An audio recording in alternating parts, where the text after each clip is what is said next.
Who was Jeffrey Dahmer? Jeffrey Dahmer was an American serial killer who took the lives of 17 men and boys between 1978 and 1991. Over the course of more than 13 years, Dahmer sought out his victims, mostly black men, at gay bars, malls, and bus stops, lured them home with promises of money or sex, and gave them alcohol laced with drugs before strangling them to death. He would then engage in sex acts with the corpses before dismembering them and disposing of them, often keeping body parts as souvenirs. He frequently took photos of his victims at various stages of the murder process, so he could recollect each act afterward and relive the experience. Dahmer was captured in 1991 and sentenced to 16 life terms. He was killed by fellow prison inmate Christopher Scarver in 1994. Childhood and family. Jeffrey Dahmer was born in Milwaukee on May 21, 1960, to Lionel and Joyce Dahmer. He was described as an energetic and happy child until the age of 4, when a traumatic and painful recovery following surgery to correct a double hernia seemed to effect a change in the boy. Noticeably subdued, he became increasingly withdrawn, following the birth of his younger brother and the family's frequent moves. By the time Dahmer was of school age, the family had moved to Ohio. From a young age, Dahmer developed a fascination with animal bones and studied how to be clean and preserve them. As a child, he collected large insects and the skulls of small animals, preserved in jars of formaldehyde, according to the Brian Masters book, The Shrine of Jeffrey Dahmer. By his early teens, he was disengaged, tense, and largely friendless.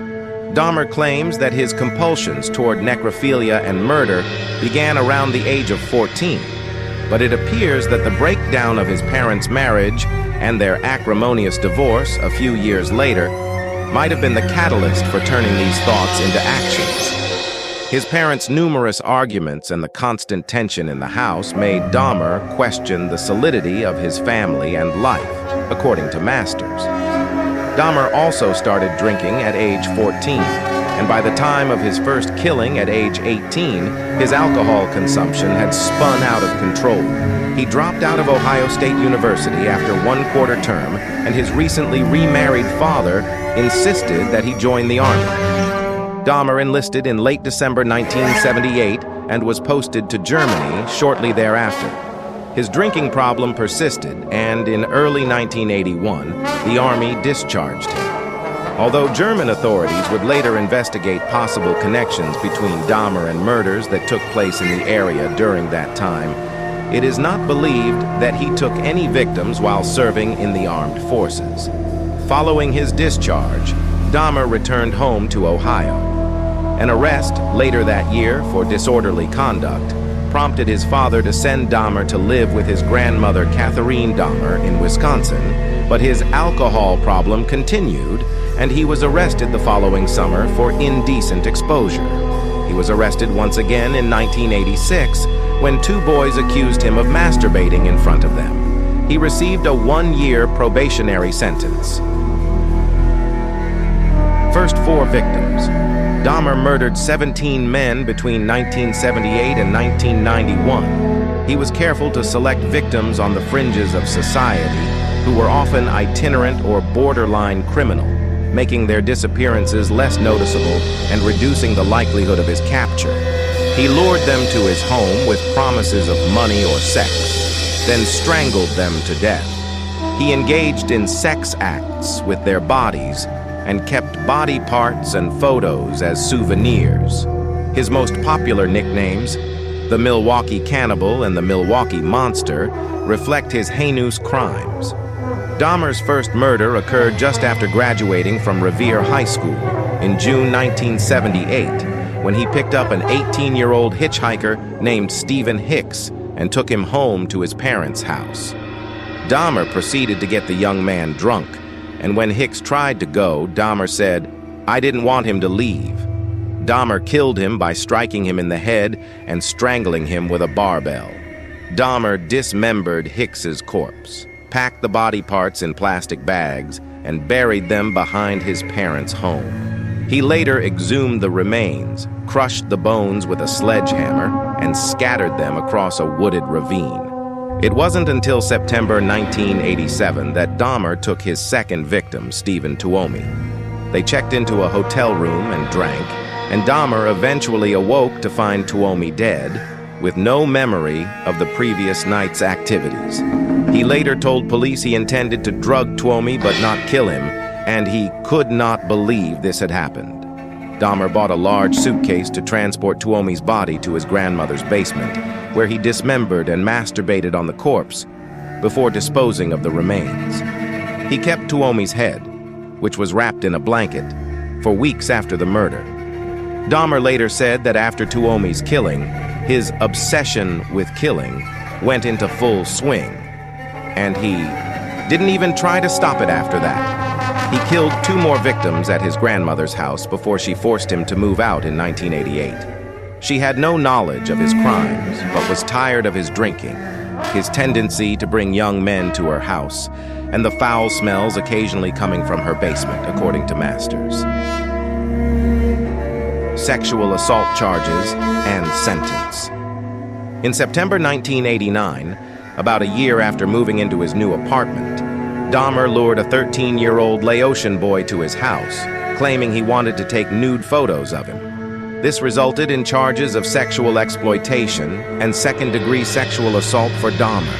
He pleaded guilty, claiming that the boy had appeared much older. While awaiting sentencing for his sexual assault case, Dahmer again put his grandmother's basement to gruesome use. In March 1989, he lured, drugged, strangled, sodomized, photographed, dismembered, and disposed of Anthony Sears, an aspiring model. Dahmer found Sears particularly attractive and later said he did not want to lose him. And so Sears became the first victim from whom Dahmer kept preserved body parts for a long period of time, mummifying his head and genitals, according to Masters. At his trial for child molestation in May 1989, Dahmer was the model of contrition, arguing eloquently in his own defense about how he had seen the error of his ways and that his arrest marked a turning point in his life. His defense counsel argued that he needed treatment, not incarceration, and the judge agreed, handing down a 1-year prison sentence on day release, allowing Dahmer to work at his job during the day and return to the prison at night, as well as a 5-year probationary sentence.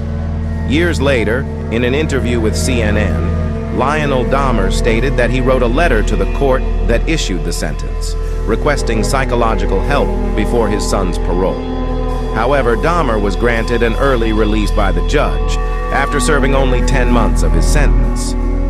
He briefly lived with his grandmother following his release, during which time he does not appear to have added to his body count before moving back into his own apartment. Last 13 victims. Over the next 2 years, Dahmer would kill 12 more people, bringing his total victim count to 17. His first victim during this time was a prostitute named Raymond Smith, whom Dahmer lured to his apartment for sex, gave a drink laced with sleeping tablets, and then strangled. Dahmer took photos of his body in suggestive positions before dismembering him. With his next victim, Edward Smith, Dahmer accidentally destroyed his skull while trying to dry it in the oven, making it explode. He later told police he felt rotten about Smith's murder because was unable to keep anything from his body, making it feel like a true waste, according to Masters. Dahmer started developing rituals as he progressed with his killings, experimenting with chemical means of disposal and often consuming the flesh of his victims. Dahmer also attempted crudilobotomies.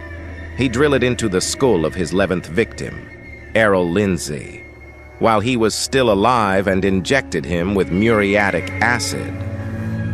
Dahmer hoped this would place Lindsay into a permanent submissive state, but Lindsay awoke during the procedure and said, "I have a headache. What time is it?"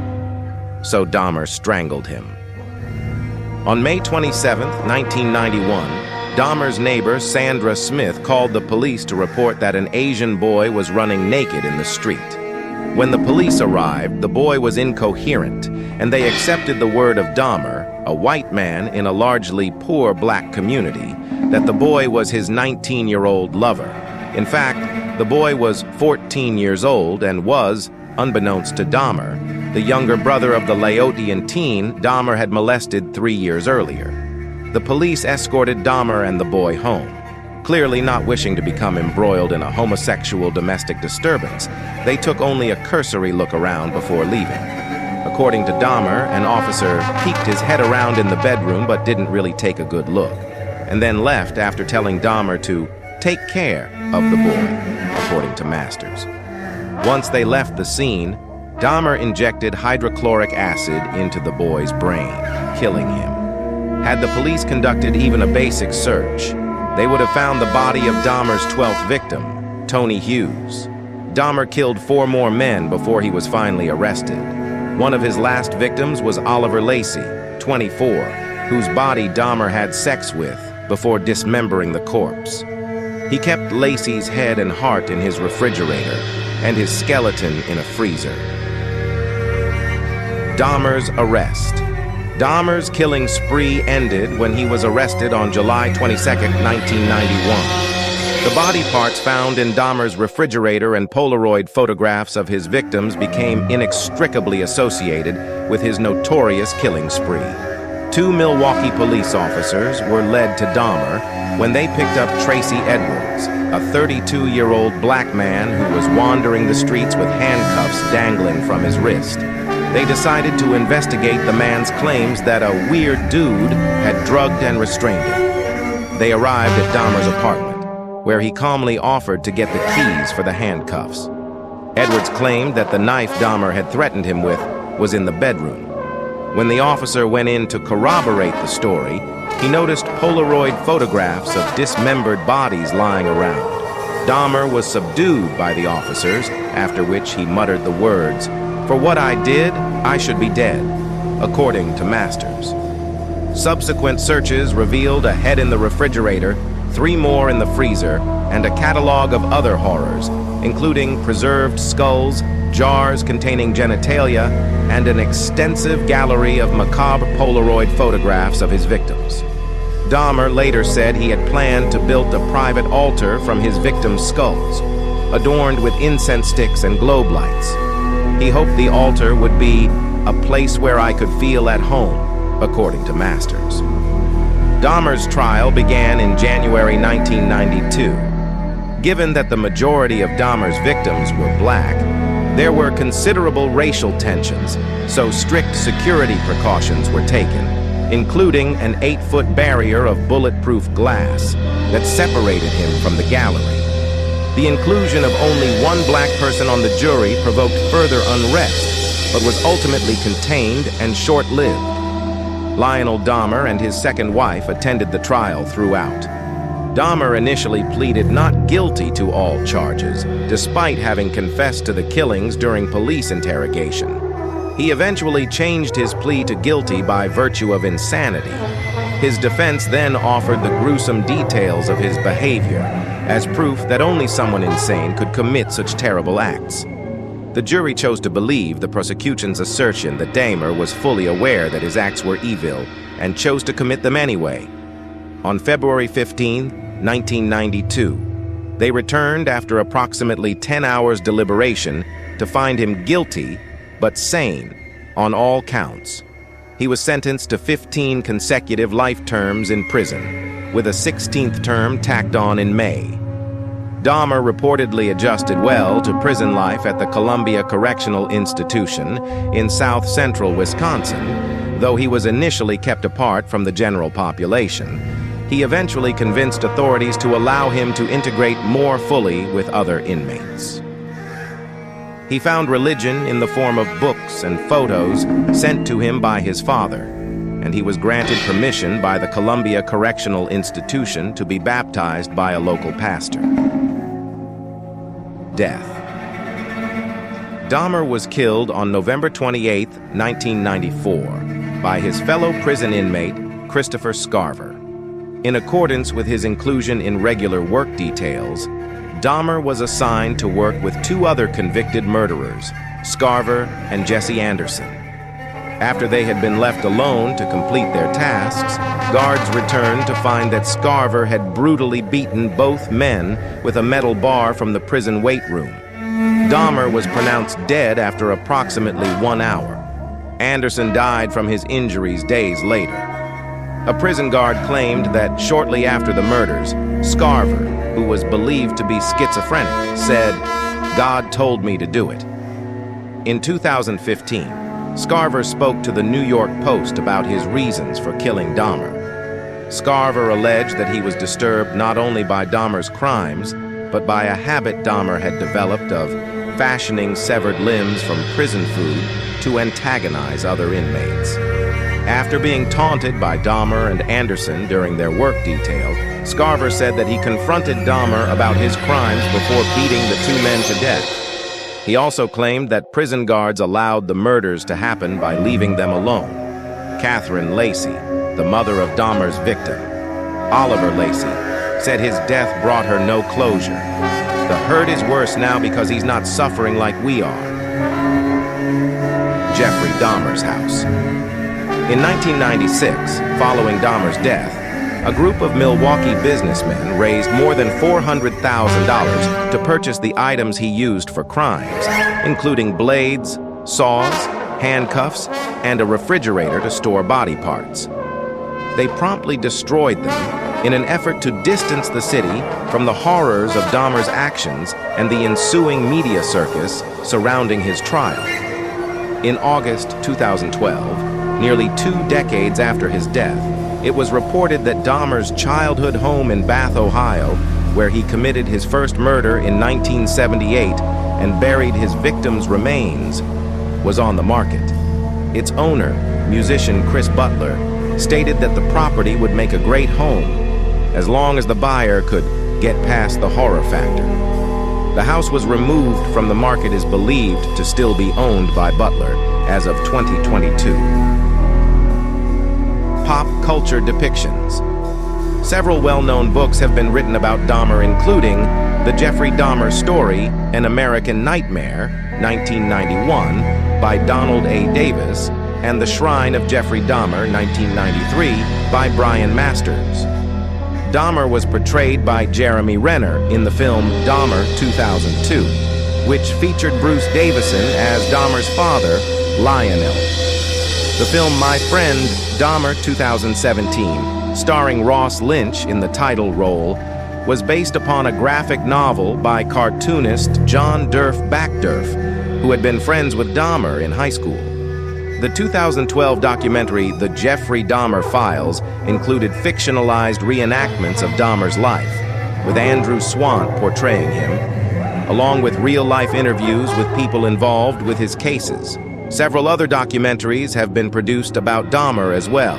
In September 2022, Netflix released a 10-part anthology series called Dahmer, Monster, The Jeffrey Dahmer Story, co-created by American Horror Story creator Ryan Murphy.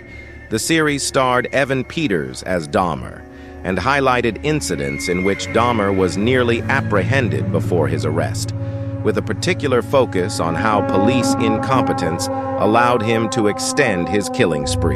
A 4-part docuseries called My Son, Jeffrey.